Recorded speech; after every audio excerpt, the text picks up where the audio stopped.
To be honest, I mean, it would be less of a wreck than it already is right now. Anyways, welcome to the Broken Chatbox. We should be streaming. Yes, we are streaming. Cool. Hello. Introduce yourselves. Welcome to the stream, everyone. My name is Spark.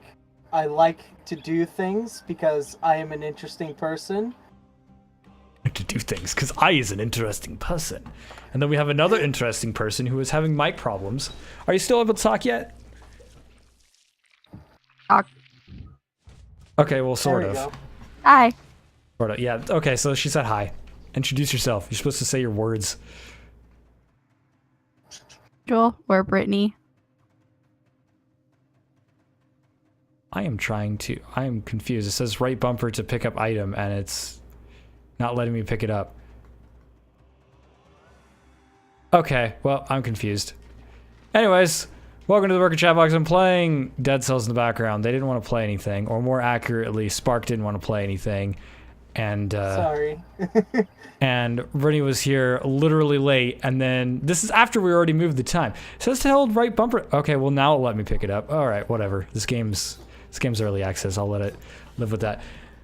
Anyways, I guess we should start off. We are going to be talking a little bit about E3 again this week, just because we had the little closing stuff that we had going on, and so we may as well talk about it a little bit. But for the most part, we talked about most of the E3 stuff last week, but I don't really have much new news about it. But first off, we may as well talk about games that we've been playing and anything that's interesting. Have you guys played anything interesting this week? I've been playing a little bit of Stardew Valley. Oh, I hear people talk about that game every once in a while. Yeah, there's, it's not exactly news anymore because there's a co-op update, but I've been playing a bunch of co-op with a couple of my friends, and it's been a blast, you know, just farming, going into caves, killing slimes together, all sorts of fun. How is the co-op mode in that? I've never played it. I haven't actually, actually played the game at all. I never picked it up. So pretty much you just join on someone with an invite code and it just plays like normal. All you have to do is have a partner house, I think, to start out with. I don't know. I only joined games. Oh, so you haven't actually had your own game and then had people join in? Yeah, I've only joined games.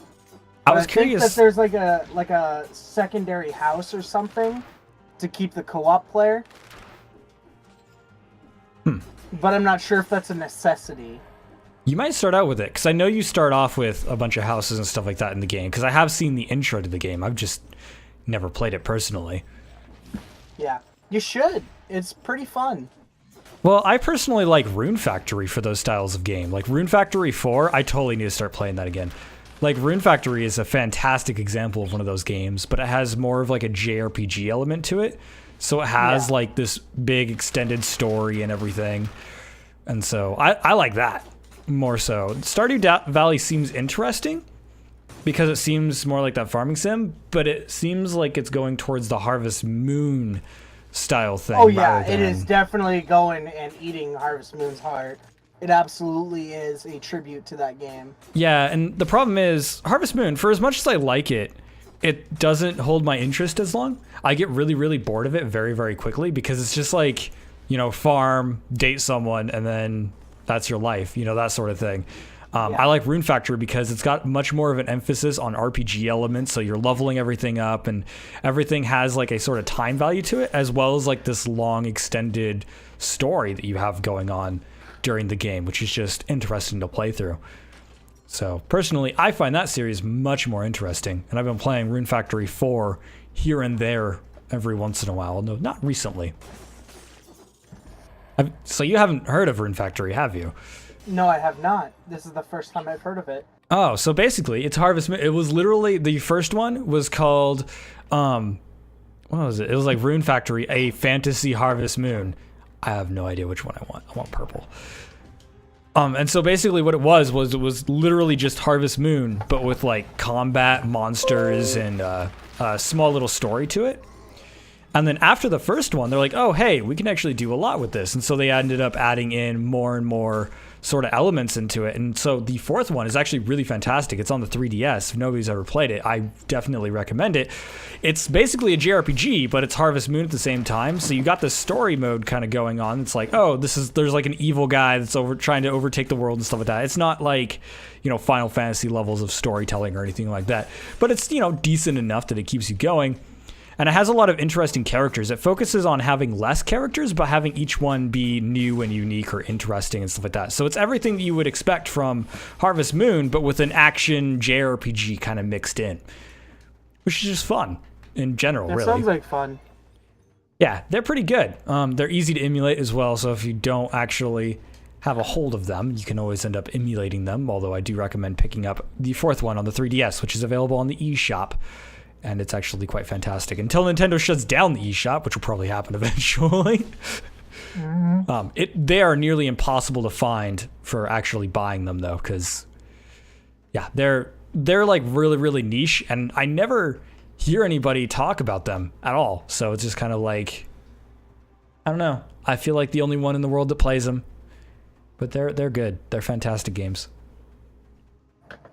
Stardew Valley is supposedly fantastic, but I did hear a lot of people talk about how it just kind of drags on and feels like it's kind of boring after a while. Oh yeah, that's after a while, because the thing is that there's no limit to how long you play. You could play as long as you want. Unlike Harvest Moon, where later on you die and you pass on the farm to your kin, and then you continue to play that way. With Stardew Valley, you just continue to play no matter what. Rune Factory is that way too, but they add in a lot of different elements to it because it's got the whole action RPG element, which is one of the reasons why it was so interesting for so long. But I think those types of games, maybe that's the reason why I got so bored of Harvest Moon too, is because you run out of things to do after a while. Oh yeah. I don't know. I think a lot of people like that though. It is one of those games that you can just kind of jump into and just let things go for a while, I guess. Now, I wonder, have you played, I don't know if it kind of relates into the style of gameplay, but Animal Crossing. I have never played a single Animal Crossing. Should I? What? Yes. Brittany, go.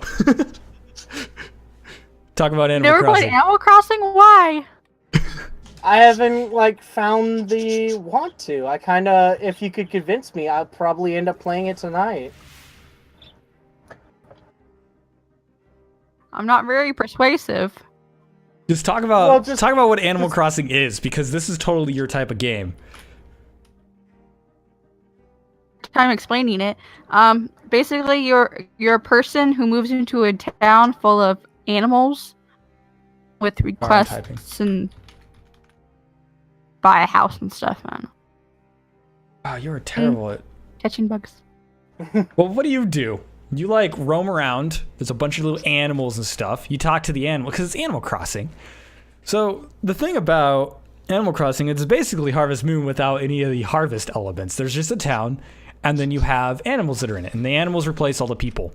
And then you talk to the people, and they, you do favors for them, or you talk to them, and you get to know them, things like that.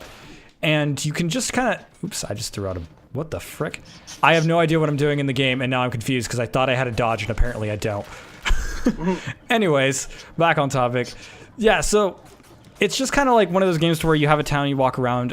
When you get into it, we talked about it last week. Tom Nook, he basically forces you to buy a house from him, and so the entire time, your gameplay goal supposedly is to pay off your house. But really, you don't have to do anything. It's just a sandbox game to where you just walk around and you have a town and village, like Harvest Moon, except without the farming elements to it. The interesting part about Animal Crossing is that each character has their own personality, and there's a ton of characters. And so you go through, and then some of them all like different styles of stuff. Sometimes, let's say you're carrying a table that they want or something, they'll be like, oh, hey, can I have that? And so you can just give them your table or whatever, or they'll trade items. There's different holidays and stuff. And so, yeah, it's... Yeah, I knew about the holiday stuff because I knew a friend that had it on the 3DS, and during Christmas, we were hanging out, and they had a Christmas event. And I'm like, oh, that's cool. There's time-based events. Yeah, they have a bunch of that type of stuff, and they have holidays that I've never heard of in there, like quite a few. I haven't played one since the DS version, but Brittany has played the newer ones. Like, what did they change in some of the newer ones? Because I know they've added complexities to it, or the Wii one at least. And like the phone app? Oh, the phone one? Yeah. Yeah.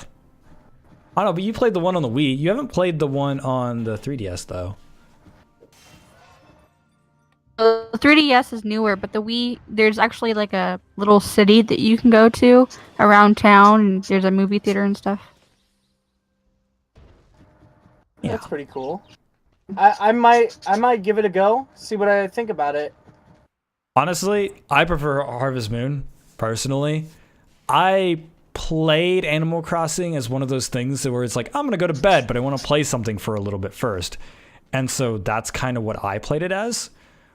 But for certain people, I am rubbing the hell out of this totem. For certain people, there are definitely like the appeal to just not having any responsibilities whatsoever in the game. You just kind of go around and do whatever you want. Although the town does get mad at you if you don't pull weeds. Which my towns were always full of weeds. Yeah. And I always heard about Mr. Rossetti, too. Oh, yeah. Mr. Rossetti's great. Brittany, did you ever run into Mr. Rossetti? Oh? Mr. Rossetti. I don't know who that is then, no. The mole? Yeah. Oh, I guess you haven't done reset glitches to earn extra items then. No, she's not the type of person that would do that. Not saved before, and I saw him. Yeah, exactly. That's what we're talking about. Yeah, so basically, Mr. Rossetti, he's a crazy guy who, if you don't properly close your game or properly save your game, he freaks out at you and starts yelling at you. And there are plenty of stories to where people would find them, or like when they were kids or whatever, they'd find him for the first time or whatever, and it would actually terrify them. Oh my god, these guys can teleport. Oh yeah, and I remember too, I don't remember which Animal Crossing it is, but if you keep on doing it too many times, he'll make you write an essay saying you're sorry. Yeah, I never got that far. No. I was pretty good about it. Although I did have one time. I did have one time to where it happened unintentionally to where, oh my god, these guys are wrecking my face.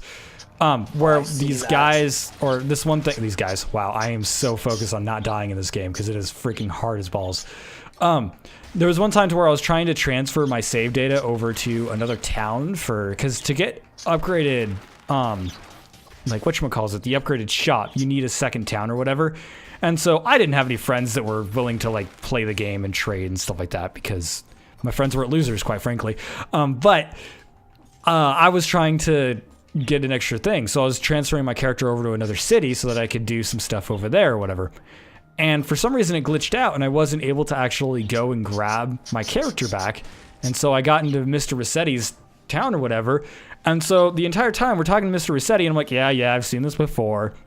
And he's like, do this again and you'll never forget it. And then, long story short, my character turns around and his eyes and face is just completely missing. And I'm like, oh God. So if you transfer your character and it fails, you become a ghost. Really? Yeah, and so I didn't realize that. But that was my experience with the terrifying Mr. Rossetti. Cool and creepy. Yeah, it was pretty rad, actually. It goes away after you save and enter the game again, but it was still pretty funny because I had never seen it before, and so it was pretty terrifying. That's my Animal Crossing story. Yeah, I'm interested now. I kind of want to play Animal Crossing now. It's one of those games that has the Nintendo polish, if you know what I mean. Yeah. So it's not a bad game. It's just it gets boring very, very quickly if you don't set goals for yourself. True, honestly. Yeah. It is one of those games to where you make your own fun, more or less. If you don't know how to do that, good luck enjoying it. But then again, it is a beloved series for a reason. Although the mobile app sucks. Brittany likes it, but I'm not into it. Play it anywhere, that's why.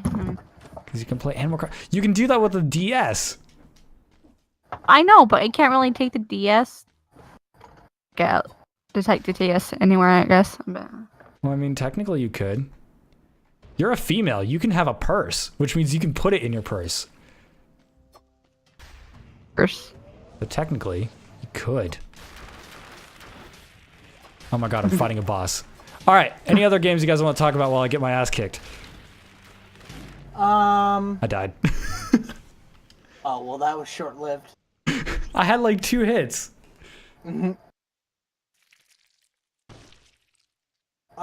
There's no real games that I want to talk about. We could talk about E3 now if we want.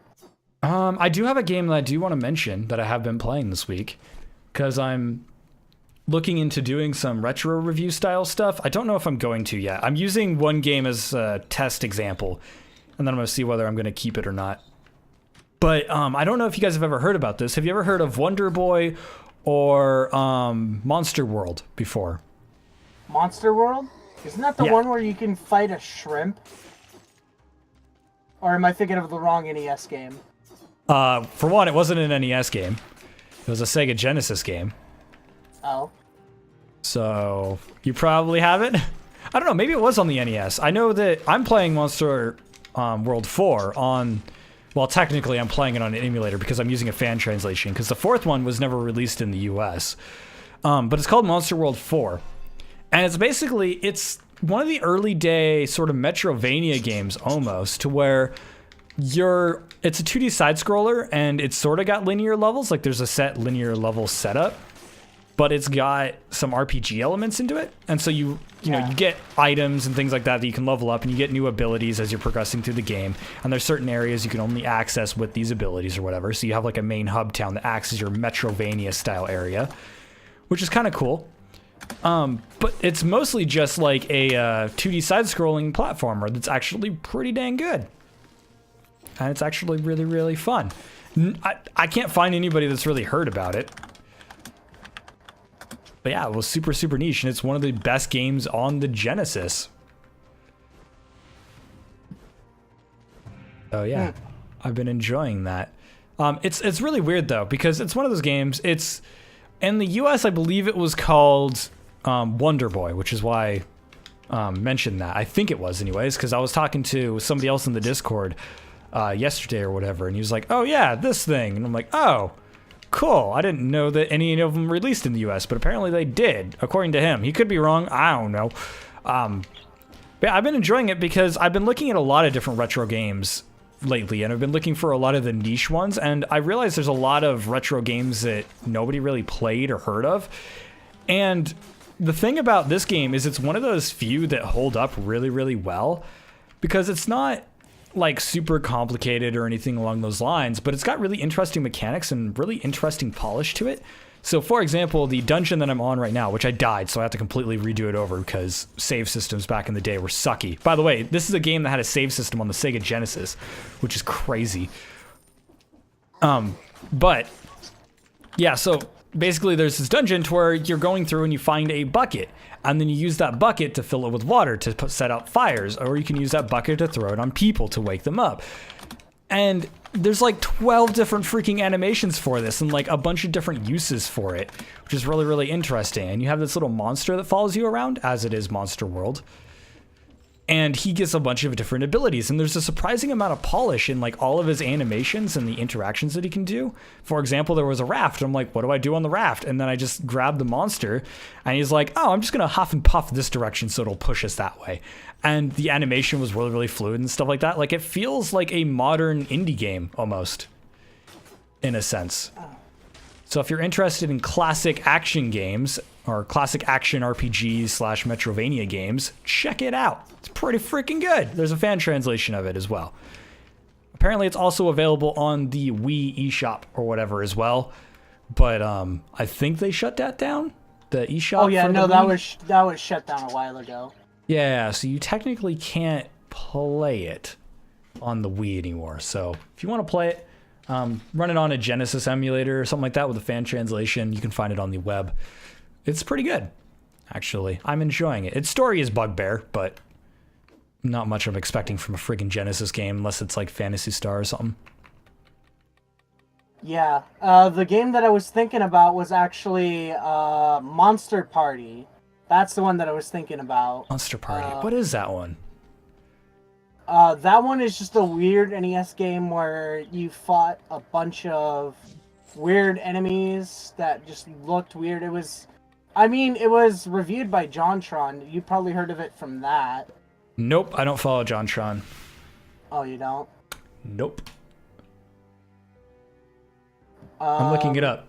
Monster Party, right? Yes, Monster Party.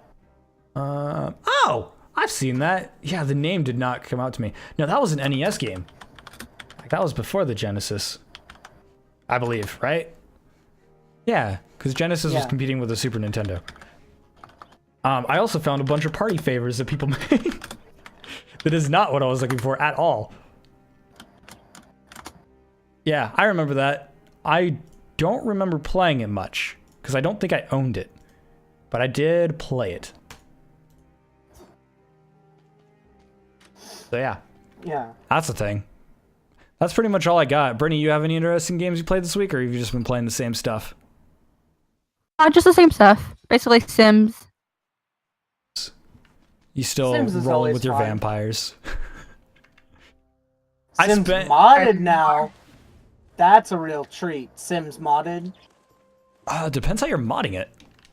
Oh yeah. Well, I've seen a lot of mods for it. There's some mods out there that will like add completely new objects to the game or new needs. Some like overhaul stuff too. But mostly that I've noticed are character swaps or additional outfits. Mm-hmm. There's a ton of different items that people have made. I don't know if you've gotten into modding at all, Britt, have you? I don't feel like that's a game you have to. I've actually seen a lot of different stuff that they've actually put into that game, like entire new career paths and stuff like that. Those are always the interesting ones to me, because The Sims 3, at least by default, I don't have all the expansions for it. That one's lacking a lot of like careers and stuff like that. It's lacking a lot of things, Sims 3. Yeah. It was a game built from the ground up to have DLC. So you're talking about Sims 4, specifically? For mods? No, I'm thinking of Sims 3 and 2. Yeah. I don't know if there's any mods for Sims 4 out there. There's a few. I don't know of many, because I don't follow The Sims 4. I didn't like it. I hated it. Yeah, I don't like Sims 4 either. I like their interaction system. I thought that was cool, but that's really all it's got going for it for me. The only Sims game that I really liked was 2 and 3. And 3 I liked because it was more modern and it didn't have as much headaches as Sims 2. But with Sims 3, there was less modding for it. With Sims 2, there's a huge modding community. Like, it's ginormous. Like, it's pretty big, to say the least. Like, there's stuff for, like, presets for houses, career paths, like you said before. There is entirely new characters. There is a website that people share. I think it's called TS Mods? Yes, I think it's called that. TS Mods. Yeah, I remember it from quite a while ago. Duplex bow! Mine! Sorry, I just got excited. Yes! Anyways. Yeah, I remember that from quite a while ago. I mean, it's been a while since I played The Sims. I reinstalled it last week or whatever. And I was like, I'm going to play it because Brittany was bringing it up. So I was like, I'm going to play it for a little bit. And I played it for like an hour and then shut it off and didn't go back to it. So that's been my life with The Sims. Brittany didn't like The Sims 3, so she's playing freaking The Sims 2 still with the expansion or with all the expansions that they gave out for free or whatever. Yeah, there were. I got my Sims 2 for free because PewDiePie had like a little promo code going on where they just gave it out for free as long as you entered that code. Yeah. I mean, that's how I got The Sims 2 with all the expansions too, I think. Was because I think they just gave it out on Origin for a while. I don't know if it still is, but they were just like, the game's completely free now, and so people were just downloading I think you told me it's not giving out anymore. Is it not giving out anymore? The EA's On the House is a weekly thing. Well, it wasn't On the House. It was just like, we're going to end support for this game, so we're just giving it to everyone. And they were using it to try and sell The Sims 3 and Sims 4. Because they had pre-orders for The Sims 4 going out. Okay, I'm gonna be right back. Oi.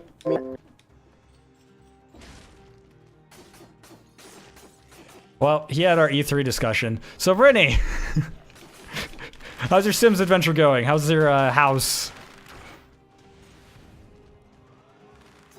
Brittany? Brittany, don't leave me! I can't hear you if you're talking.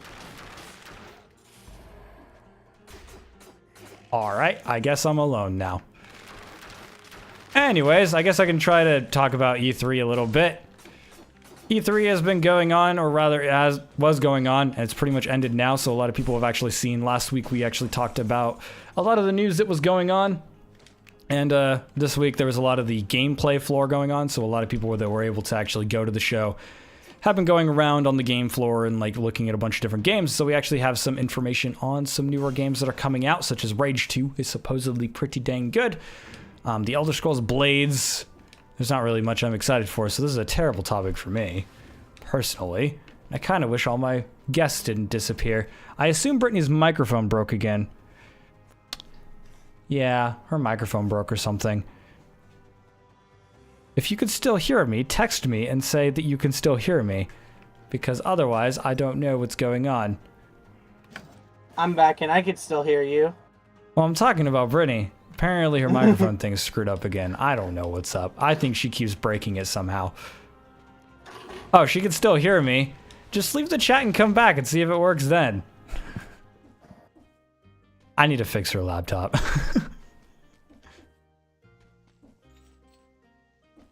I was trying to talk about E3, but there's nothing I'm excited for at E3, so I'm like, I don't know what to say.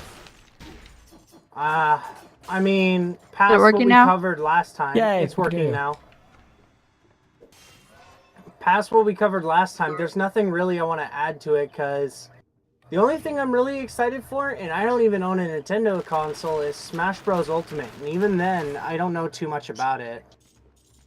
For some reason, my game got louder somehow. Don't know why. Ooh, excuse me. Wow, that was rude.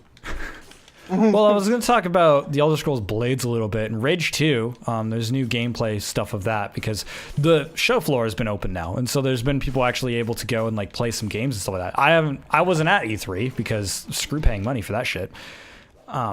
So, yeah, I don't necessarily know what's been on the floor specifically, just because I wasn't there. It's kind of hard to know of stuff when you're not there. But yeah, so Rage 2 looks pretty good. They added in a lot of different color. Did you ever play Rage, the first one? No, I did not. Heard good things about it, but I heard that it was just, it was one of those games that were like, would have been better off with the small team that it started out with or something. I don't know. I don't know too much about Rage. All I know about is that it was mediocre at best from what I've heard. I don't know.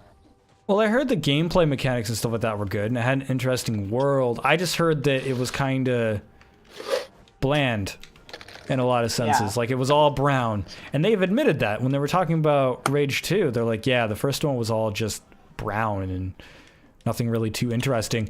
And so this time, they've gone the full, almost like, whatchamacallit? Crap, I can't remember the name of it. Blood Dragon, there we go. They went full Blood Dragon with it, like Far Cry Blood Dragon, to where it's just like, oh, we're just gonna go colorful and ridiculous. They kind of went that route with it, which makes me sort of interested a little bit, I will admit. Because they're going like punk style and stuff, which I'm totes down with that. Oh, yeah. So I'm a little excited for that. I know it'll be a good game. I just don't know. Dang it, I have to talk to this guy every freaking time to actually go through this door. It's really annoying. Yeah, so I don't really know much about it other than it looks alright. It looks like a colorful shooter, which we don't have a lot of colorful shooters. That's not something that happens very often. Nope. So hopefully that mixes things up. And hopefully the story is good, because we also don't have a lot of shooting games with good story either. So, yeah. Yeah. Other than that, The only other game I was really interested in that they had gameplay of was the Elder Scrolls mobile game called Blades. Yeah, Blades. Which looks somewhat interesting, I will say. It only looks interesting because it's Elder Scrolls, and I'm a freaking noob for that. But at the same time, I really want high-quality games on mobile because I'm covering mobile games. I actually have 2 mobile reviews prepared for this week, so I'll be doing those eventually if you follow my channel. But, yeah, I actually like having games on mobile, but the problem with mobile is that it's all cash grab, gotcha crap games that aren't very fun. So that's a little bit unfortunate. So hopefully this ends up being good for the simple fact that I want good mobile games to come out so that more devs will actually go in and make good mobile games and show that a good business model is, practical. The problem is it's Bethesda and we have no idea what the hell they're going to do with it. And so they could end up just going through and being like, we're going to make this a gotcha game instead, because it's supposed to be how they advertised it anyways at E3 was it's supposed to be this open world or dungeon based, I guess, but open world in their sense, to where it's just Elder Scrolls, but it has like the combat and the story and stuff like that you would have. And so they have 2 different modes. They have the town mode, which they didn't have available at E3, which is where all the story and stuff like that is supposed to take place. So we don't actually know anything about the story gameplay stuff or the town building, because there's supposed to be town building and stuff, or anything about like getting citizens and things. But we do know that the gameplay is Elder Scrolls. So basically it's like a touchscreen because they had mobile phones out because it's supposed to be mostly a mobile phone game. Although it is supposed to be cross-platform on PC and other consoles as well, which is good. But yeah, as it's got a touchscreen, you swipe to attack, and then you can use a shield icon to block, and then you get spell slots. Which seems alright. I don't know how I feel about that so far. I mean, I hope that it's good, but I don't know anything about it too much, really. So I can't really say. But I want a good Elder Scrolls game just for the simple fact that if it's good, it'll push other people to make good games on mobile. Which will be fun. Oh, yeah. That's really all I got left for E3. Yeah, same here. So, anything more to talk about, or do we want to wrap this up? I'd prefer not to end the show at like 20 minutes. Are we only 20 minutes in? Yep. Because we started super late. Well, no, we're like 30 minutes in. 40-ish? 40-ish. Somewhere around there. I know we're not at our hour, although we are overtime just for the simple fact that we started freaking 40 minutes late as well. Or 50 minutes late. My bad. Yeah, it was your fault. I don't know, we could talk about news. Is there any news that you wanted to talk about? Because I do have some news stuff that I can bring up. Well, we can always bring up that JPEG XL that we were talking about earlier. Details. Okay, so pretty much the Joint Photographic Experts Group has begun work on its successor for JPEG called JPEG XL. That at a minimum, it should cut photo file sizes by 60%. That's all I really have details about because they've kind of been a little cryptic about it. But you were mentioning that there was an article that you were reading or whatever that had other details. Yeah, and that's pretty much this entire article is... Okay, so now... From what it's saying here, the chief job of JPEG is to throw away image data without humans noticing. This is called lossy compression, which, yeah. Duh. Duh. Don't give us the layman's.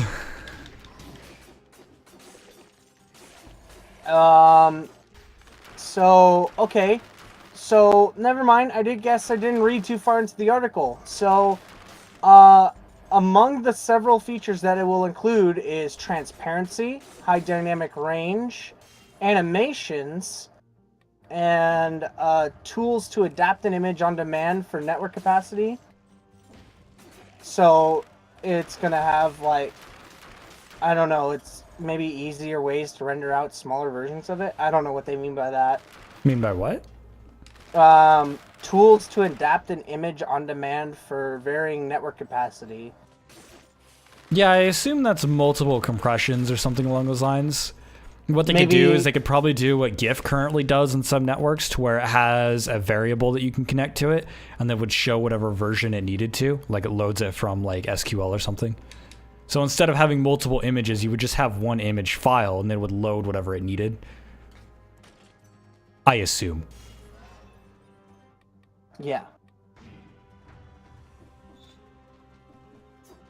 Yeah, I mean, that's interesting. We need more stuff with animated compatibility because we don't really have a lot.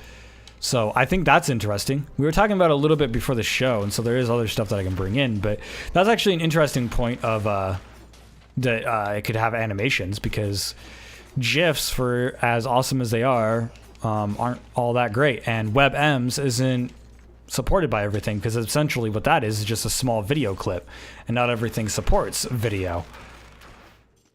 And so, yeah, it's also a pain to host WebMs on a web server as well. So hosting something like a GIF is so much easier. And so if this extra new JPEG goes into it and actually has, you know, solid performance or whatever, that'd be interesting. Other than that, though, I don't like JPEG to begin with. And so having a new JPEG, I don't think really solves the problem that we've been having for a while now, to where we kind of want everyone to be using things that are more on the lines of lossless, like compressing files, especially in the data age, to where we have such fast internet speeds and such. Kind of compressing everything doesn't make nearly as much sense as it used to, because back in the day, sure, you had limited data plans and you could only store so much on data, and you only had so much RAM or whatever, and you were so conscious about kind of not taking all of it up. Problem is nowadays, we can just have, you know, gigs and gigs of data on a website and nobody says anything about it or really worries about it. I mean, look at YouTube, for example, or Twitch, for example, to where you just load up an entire video and nobody really cares. We have dynamic loading nowadays, and so that's kind of what we deal with. So yeah, I'm not sure what it kind of is that they're looking for from a general market. There's also the problem to where it would need to be compatible with web browsers. And I don't know how quick that adaptation would be, especially when we're struggling to get other formats to be supported. I mean, PNG finally got to a point to where it's now supported in pretty much all browsers, which is nice. But that doesn't mean that this new JPEG thing is going to, especially since it's new, not even really released to the public yet. I mean, there are different versions of JPEG out there, don't get me wrong. There's a ton of different versions, and some of them are more effective than others. The problem is, like, you need that adaptation, because this isn't, unless it's using the same compression algorithms as the original JPEG somehow, which has happened in the past, like, you know, with current new versions of JPEG, that's how they do it, or the new versions of PNG, that's how they do it. And so technically they could make it compatible that way, but if they're going with a whole new extension, I doubt that's the case. So I don't know how wide adaptation is going to be either. However, anything else to add to that?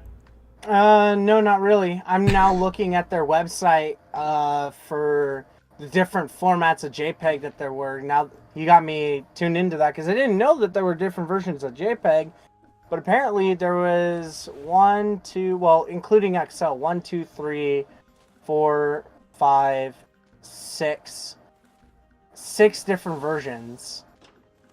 Yeah. So what they actually do to update them, just on a technical note, is that the compression algorithms that they use, or decompression algorithms, I should say, not compression algorithms. The compression algorithms themselves change. But they'll basically make it so that that algorithm can be used for the new version. It's the same way that zip files work. It's the same way that 7-zip or RAR files work, is that they have a compression system that is used to decompile the data, essentially, and read whatever encryption they're using. And then they use that to kind of find the new data that is found within it. And so when they make a new version, they just make sure that it's compatible with that key, essentially. And then that's how the new version ends up working.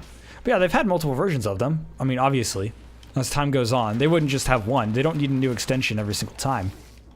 Yeah, but, I mean, don't get me wrong. Yeah. I get that there's updates to it and all that, but I just never knew that there were completely different, like, versions and file formats. Mm-hmm. Yeah, as a graphic designer, I run into that a lot. I'm personally annoyed that we still use JPEG for everything, and they're like, oh, but there's these new versions. And it's like, nah, I hate compression. PNG has been lossless for a while by changing the format.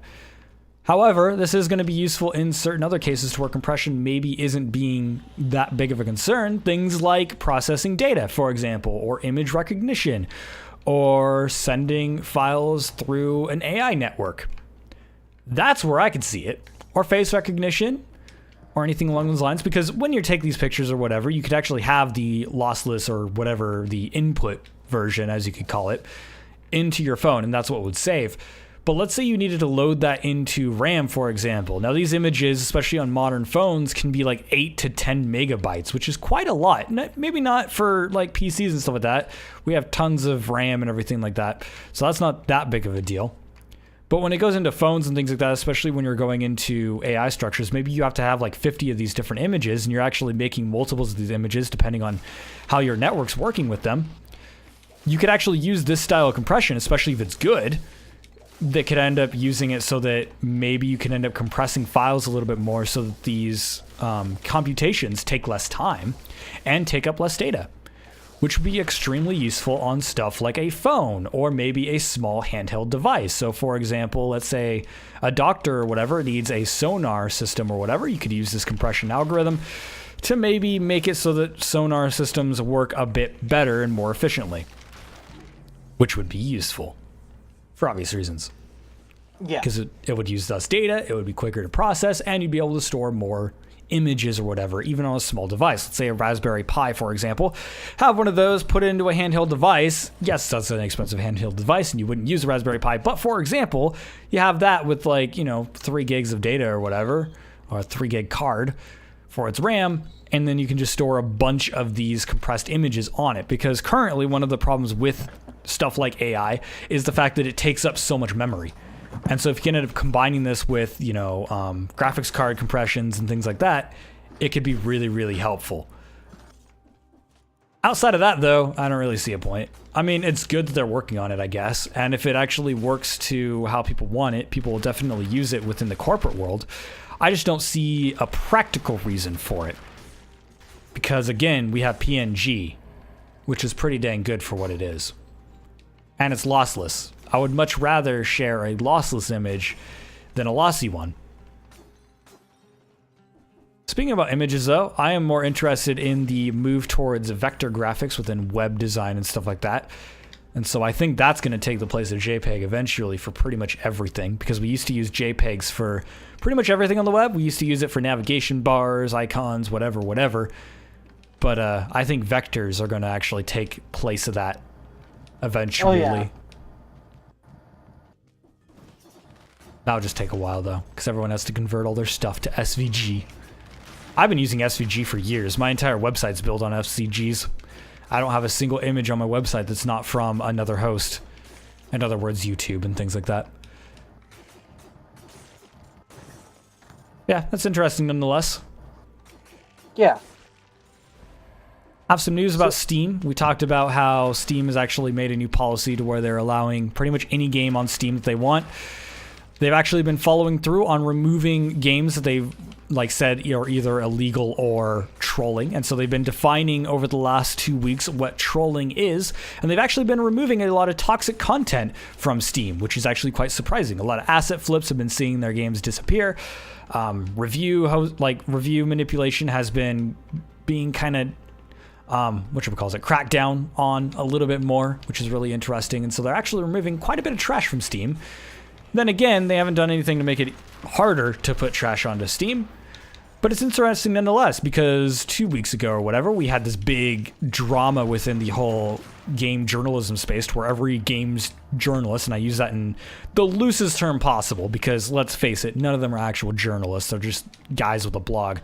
Long story short, they're all like, this is the end of Steam, everyone's gonna die, basically is, doomsaying for Steam, and saying that it's gonna get a bunch of attention from media.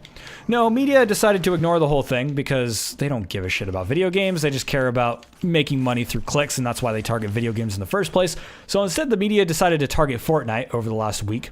And so they've been saying Fortnite kills your children and steals them from you, which was a hilarious headline by Fox News. So they've been targeting Fortnite, a very popular game that nobody has any problem with, that isn't available on Steam. But regardless, they were all saying that this is going to ruin Steam by destroying its public image or whatever. And quite frankly, this whole entire thing has actually improved the image of Steam quite a lot, especially from a developer standpoint. There's a lot of developers that are actually full on board of going onto Steam whenever they introduce their new tools that they're supposedly working on. A lot of adult game devs and devs that are, working on questionable content, which is really, really interesting. And there's a lot of indie devs that are like, hey, I actually like this move. There's some that are against it, but most of them seem pretty entitled, and it seems like they're working on homosexual style content, which I'm perfectly fine with, but they seem to have an ego about it, which is a little bit frustrating. I was able to talk to one specifically. I won't mention his name because he was very aggressive about it, saying that this is just going to make everyone hate gays now on Steam, which I don't really get how that makes sense. But regardless, he said that he's going to be avoiding Steam for that reason because he thinks that they're going to allow hate speech. But that actually hasn't been the case so far. So, praises to Valve. Yeah. That said, though, there's still a lot of trash on Steam, and some stuff just isn't getting answered. So, yeah, I don't know. There's not much they can do about it because they allow so much on the storefront to begin with. And so going around and being like, we need to have this much content or whatever, they would actually have to start moderating everything if they actually wanted to go into it. And Valve has said that they don't want to. And I don't blame them for that. I wouldn't want to moderate a storefront either, to be quite honest. Because that's a lot of work. And then you put yourself up to a bunch of drama. Yeah, not to mention with the hundreds of submissions each day of video games. Yeah, and let's just say there's a game that you don't think will do popular, but it's actually a really good game. Like GOG had a problem with a game called OBS Morphus or whatever. I think that's what it is. I forget. Anyways, it was a puzzle game that did really, really well, and a lot of people have actually heard about it. And it was received really, really well. GOG denied it because they're like, we don't think this will sell. Sold millions on Steam, did really, really, really, really well. And is kind of a cult hit, and it actually looks interesting. It's a game about making molecules, basically, and it's really cool. It's a really cool idea, but because it was a puzzle game in an art style that GOG didn't think would do well, they didn't take it. And Steam's like, hey, we don't want to do that anymore. Like VNs, for example, they didn't think VNs would do very well, but lo and behold, people like their visual novels, so it sold well on Steam, basically. And Valve wouldn't be bringing in all that money if they didn't allow them onto Steam. So, yeah. They want money, is what I'm saying. And I don't blame them for it. Absolutely. I don't blame them. It's a platform to make money. Like, if it's profitable, why not go for it? Yeah. Any other news going on? Nothing that I found that's particularly interesting. I mean, I found some boring stuff. There's a new Fortnite tournament going on, which I'm sure Evan would talk about for ages if he was here. Oh, yeah. Yeah, that guy Ninja or whatever has become like the face of Fortnite. I couldn't care. Brittany, have you heard of any news? Not really. Not really. I should make you guys do research. Give you guys homework. Be like, I've got this news site. So I'm good. You do have homework. You school peoples. Peoples with schooling. Oh my god, I can't jump up here. I'm dead again. I'm gonna take a quick browse real quick, and then we'll probably wrap this up. Sorry, it's not the most entertaining show this week. I'm super tired, by the way. Hi, tired. I'm Spark. Shut up, Dad. Oh. I almost forgot about this. This is kind of important. There was a organization, I can't remember their name. They make basically official diseases or whatever. And so they say like, oh, this is a disease and this isn't a disease and that sort of thing. So I'm trying to find the name of what they've been. All right, I can't find the name. Oh, the WHO organization, World Health Organization or whatever. So, oh yeah, the World Health Organization, yeah. Yeah, so a few months ago, they talked about making game addiction a disorder, which doesn't make sense to me quite frankly. Like, getting addicted to video games is a thing to where people will just, like, play video games, and it's actually, like, an addiction thing. But the problem is it's not video game addiction. It's dopamine slash, what is it called? Fuck, I can't remember the official name of it. There's already a disorder that orients things with, like, addictions to movies and other types of media, for example. Yeah, that's what I was gonna, exactly what I was gonna say was, if they were going to classify games as like being addicted to games as a disorder, they would have to classify being addicted to movies as a disorder. Well, they already have one. Making music. They have one, but it's actually like an actual disorder. It's, basically, how a person can be extremely addictive to the activities that they do. For example, you can get addicted to literally anything if your heart demands it, basically. And so they already have a name for that, and they have a clinical thing. But they're actually defining video game addiction as its own separate thing with its own different treatments, which I don't... How do you treat someone that's playing video games? Is there a need for a treatment? Is the real question. Well, that's the thing. So basically what they do in these disorders they actually say is like, oh, well, these disorders are treatable with different methods or whatever. And so when you go to a doctor, for example, they would be like, oh, you have a gaming disorder and these are the treatments for it. The problem is that there's another disorder that's already been defined that already covers things like movies, TV, or whatever, and it actually is defined as not a disorder on its own, but rather it's an effect of other disorders such as depression, anxiety, a bunch of different mental disorders like ADHD and stuff like that. Like, there's a bunch of different things that can go into it that can cause this sort of addictive behavior. The problem with this is that by the World Health Organization saying that this is like its own disorder, it is saying that it is not part of this and that it is somehow different. It is somehow different than all these other disorders. It's somehow different than drug addiction. It's somehow different than getting addicted to movies, talking, jogging, whatever. Which doesn't make sense to me because it wouldn't have different treatments, because in order to solve someone's supposed gaming addiction, so to speak, you would want to solve the underlying problems that is causing them to resort to just playing video games and not spending their time on anything else. So, for example, if a person was extremely depressed, you would want to look at them and be like, all right, well, how do I solve their depression? Not how do I make them stop playing video games, because then they're just going to be depressed while not playing video games. Yeah. Which doesn't solve the problem. So that scares me for that reason. Now, the actual news to this is that the game industry is basically pushing against this for obvious reasons. I just mentioned the most obvious reason why health officials already pushed against it months ago, already saying that the idea of this disorder becoming a thing is just ridiculous. But yeah, now the game industry is starting to speak up to it as it gets closer and closer to its kind of final hour, you should say, to where they're saying whether it is a disorder or it's not. And they're basically saying, like, this is ridiculous. Like, it's no different than any of the things that I just said. And so there's a bunch of different publishers, developers, and things like that. And the guys that run the ESRB, which is like IDF or whatever. Fuck, I can't remember. I'm terrible with names. Shut up. Yeah, so they've basically been speaking out against it, which, in light of loot boxes, all these people were saying that loot boxes weren't bad. But at the same time, they're doing a good thing by saying that gaming disorder isn't really a thing and you should be looking at other things that would actually cause this, which is interesting. So not everyone's pure good or pure evil in this situation, I guess. I just find the whole situation ridiculous, honestly. Because like you said before, anybody can be addicted to anything if their heart desires it.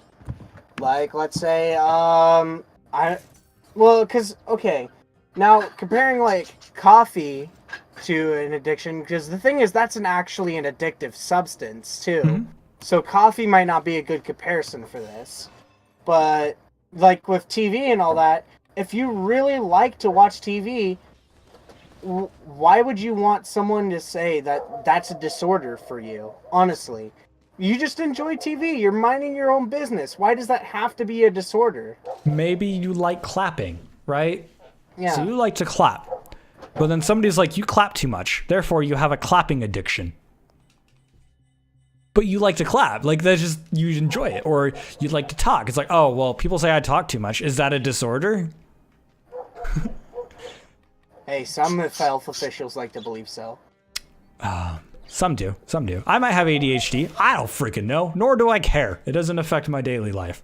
Yeah, exactly. If it doesn't affect your daily life and it... Now, I can kind of see where they're coming from if a disorder... try to classify it as a disorder, like if it's taking over your life kind of thing, like you're prioritizing games over that. But you would probably have some inherent disorders beforehand before blaming the video games for it. Because the video games is just a medium for your disorder, if you have one. Yes. And that's what I was getting at, is that we already have a classification for that for every other media. It's just they're trying to define video games its own thing and making it as if, like, it's not media or whatever. Yeah. And drug addiction kind of goes into the same route as well, oftentimes, even with addictive substances, for example. Like coffee addiction, for example, is a huge problem within the United States, especially. And they basically say, like, make sure you're getting more sleep, stop drinking it whatever you can, and live life without it, basically. And you can actually get off of coffee, basically. Just like anything else. And the reason why people take coffee is because they're tired in the morning, and they end up getting more tired because they get addicted to it, which means that their body thinks that they need the caffeine. But by doing other things to actually stay awake or whatever, you can get away from it and not require it anymore. So, yeah, I don't know. It's a weird one. I don't understand what their thinking is on it, but maybe it's because I play video games. But when I bring up the topic of, oh, well, what if you get addicted to watching movies? These are the same type of people that'd be like, what? Getting addicted to watching movies? How is that possible? I've known people who have destroyed their lives just to go and see movies. Like, it's a thing. So, yeah, it's no different. I don't know. That's all I had on that one. Yeah, you'll have to show me the article after the show for that, because I really want to read this now. There is one article that I can link you to. I don't have the article on hand for the actual, whatchamacallit, the Health Organization, but I have an article about the stuff that's coming up now, talking about them kind of giving a little bit of backlash from the game industry or whatever. But I bet I could find it. It was quite a while ago that they were trying to do that. And I basically got laughed out of, like, whatever they call it. It's not a court, but you know what I mean. I got laughed out of the scientist organizations or whatever. I don't remember the exact words. Yeah. Because not to mention, too, video games have been proven to help with a lot of these mental disabilities that have been plaguing the modern world. Yeah, they've actually been saying that video games can help people with Alzheimer's as well. So they're starting to get a lot of older people working to play video games because it can help with hand-eye coordination. It can help with, reading skills and stuff like that. But they've been doing research to actually improve people's eyesight by playing things like first-person shooters or puzzle games that have complex geometry, because it forces your eyes to focus on, instead of having, real depth, you have fake depth, and it causes the brain to start making up for that. And so it's like, I have to, like, perceive this location or whatever and then try to figure out where things are in a 3D scene, but it's a 2D image. And so it can actually help with that. It's, a bunch of brain practice, really. You're not improving vision, but you're exercising your brain. And it's been proven that video games can be good for you, surprisingly. Which, I don't know. I guess that's a good thing.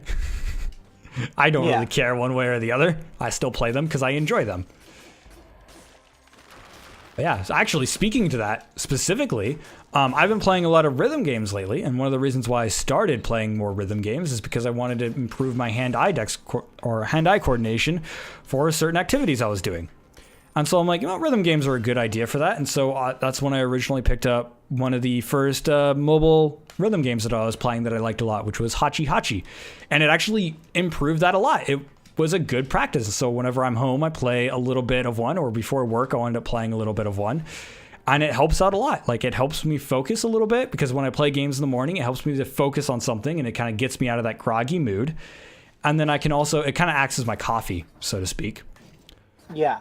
And then I can also, go in and, like, just get a nice little wake up as well. Like, get a little bit of excitement in my morning. And so it's like, oh, hey, something to get me riled up, I guess you could say. Which is good. Yeah.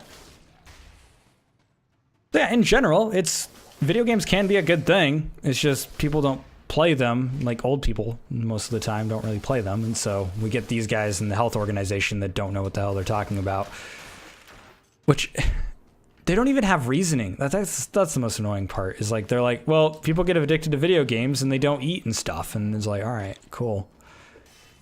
I don't know. Seems dumb. Maybe they have a good reason. Maybe it's true. Maybe you can get addicted to video games. I believe I did a video about this months ago, actually. Now that I think about it, I'm pretty sure I did a video on this, so my solid thoughts are probably in that video. I'd have to look back at it.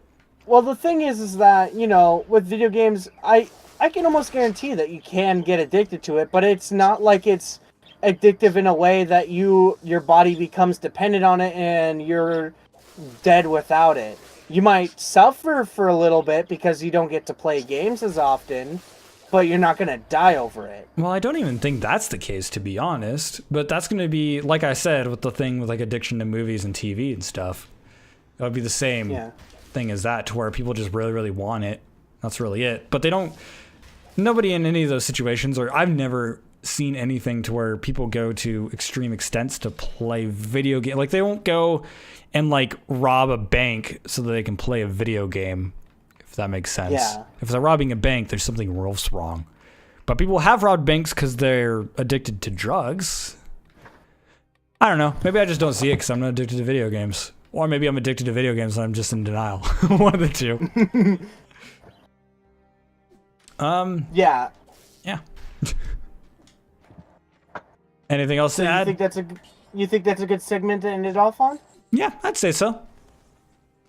I can't remember. I think that was something else I was going to say before it ended, but I can't remember it now.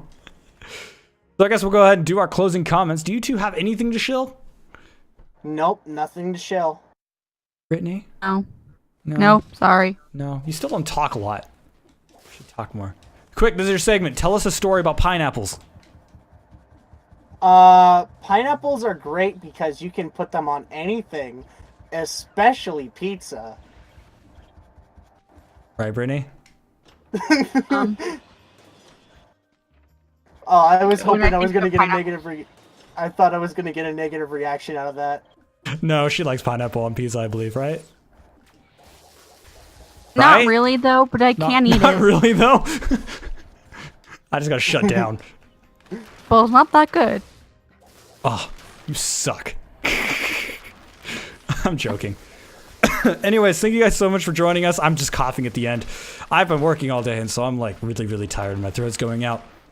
So thank you for joining us in the Broken Chatbox. You can join us for this podcast. The new starting time is 6:30, as we mentioned last week. You can join us here on Twitch. If you like my styles of content, you can check me out over on the YouTube, or if you're watching the archive, make sure to subscribe on the Twitch and stuff like that. I'm trying to stream more, but my day job keeps giving me days, which means that I can't really stream because I'm busy and stuff.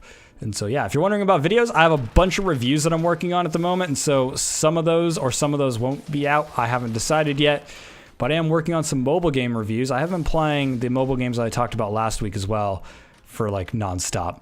I didn't talk about Archaea this week, but that rhythm game is freaking awesome. I'm still playing the living hell out of it. So if you like rhythm games, check that one out. Anyways, like I said, thank you guys so much for watching. The game in the background has been Dead Cells, so we didn't play a multiplayer game this week, and we will see you next time. Goodbye! See you later. Bye.